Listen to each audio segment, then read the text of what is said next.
Welcome to our YouTube ইনফোশাইন চ্যানেলে। আজকে আপনাদেরকে দেখাবো হচ্ছে যে কিভাবে আপনারা এক্সেল ফাইলগুলোকে কিভাবে আপনারা প্রিন্ট করবেন। অনেক সময় আমি নিজেও এই সমস্যার সম্মুখীন হই। তো আমি ডাউনলোড অপশনে যাচ্ছি। ডাউনলোড অপশন থেকে আমি এখানে দেখুন এই যে এক্সেল, এটা আমি ওপেন করতেছি। এটা আমি ওপেন করার পর এখানে দেখুন প্রিন্ট। আপনি যদি কন্ট্রোল পি চাপেন, এই যে কন্ট্রোল দিয়ে একসাথে কন্ট্রোল ধরে প্রিন্ট চাপেন, কন্ট্রোল প্লাস পি। এখানে যদি আপনি আগে কন্ট্রোলে ধরবেন, চাপ দিয়ে ধরে রাখবেন, তারপরে পি দিলে এরকম পপ আপ মেসেজ দেখতে পারবেন। তো মূলত প্রিন্ট দিলে এই যে এটা দেখুন আমি প্রিন্ট দিব। তো এটা প্রিন্ট সবটা এটার মধ্যে নিয়ে আসছি, কিন্তু এটা কিন্তু আসলে মূলত এরকম ছিল না। এটা ছিল হচ্ছে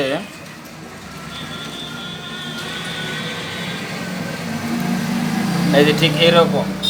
তো এইরকম মূলত এই দেখুন এখানে একটু নেমে গেছে, নিচে একটু নেমে গেছে, উপরে একটু আছে। তো এটাকে কীভাবে ফিটে নিয়ে আসবেন এখানে দেখতে পারতেছেন আপনারা। এটা যদি প্রফেট থাকে ল্যান্ডস্কেপ করে দিবেন। এটা যদি এইভাবে থাকে তাহলে যে শোয়ায় দিবেন, মানে এই যে এইভাবে করে দিবেন। এরপরেও যদি না হয় তাহলে আপনাকে এই নো স্কেলিং এখানে চলে যাবেন।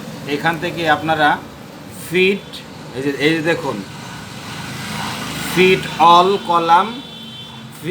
অল কলামস অন পেজ, এখানে একটা ক্লিক করে দিবেন। এখানে একটা ক্লিক করার সাথে সাথে দেখবেন এটা অন্যরকম হয়ে যাবে। এই যে দেখুন এক ক্লিকে কিন্তু মানে একটি কলামের মধ্যে চলে আসছে।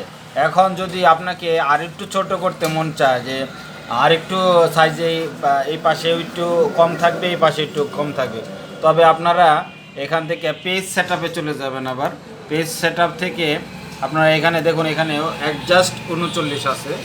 আমি এটাকে যদি 40 করে দেই, দেখুন 40 করে দিচ্ছি। 40 করে দিলে, ওকে করে দিলে এখানে দেখবেন আরও ছোট হয়ে যাবে। এই যে দেখুন এটা আরও ছোট হয়ে গেছে। এখন কিন্তু আমরা নিশ্চিন্তায় প্রিন্ট দিতে পারবেন। আপনার সবগুলো ডকুমেন্ট কিন্তুই আসছে। তো অসংখ্য ধন্যবাদ ভিডিওটি দেখার জন্য। যারা আরও জানতে চান আমাদের কমেন্ট বক্সে জানান, তাহলে আমরা দেখিয়ে দিব কীভাবে আপনারা এই কাজগুলো করবেন। ধন্যবাদ সবাইকে। ইনফোশাইন সাথে থাকার জন্য ধন্যবাদ।